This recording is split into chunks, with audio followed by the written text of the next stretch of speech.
สบายดีบรรยากาศยามเช้าพ่อแม่พี่น้องวันนี้จะมานะเราจะมาต่อน้องแอนเช่นเคย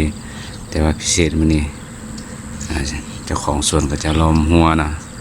ติดกับข้างเลยนะจะเป็นตาไดนกบ่มาลองวันน้ำกันเนาะแต่คนอื่นก็ขอห้างคายกันเนาะ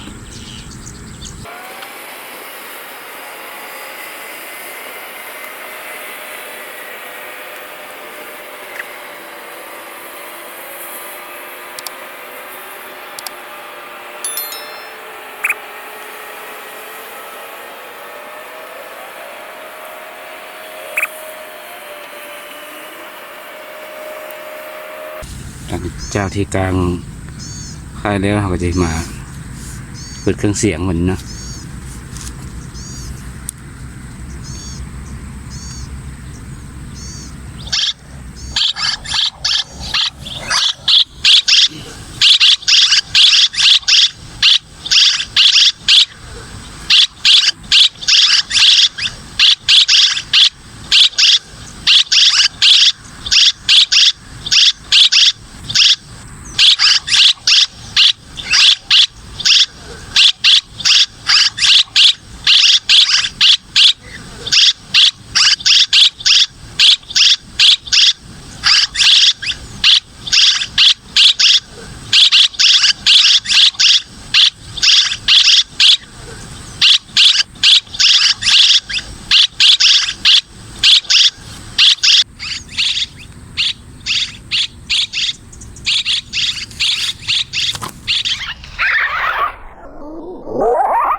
นี่เขาจะเปลี่ยนนกไม้เนาะ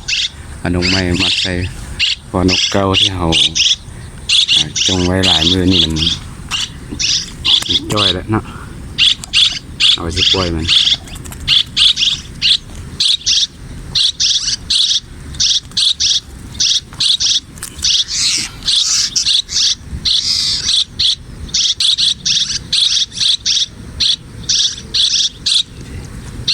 เป็นนกเก่านะก็ปล่อยมันไปเนาะแล้วก็ได้แล้วเนาะ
โยกไปโยกมา โยกไปโยกมาอยู่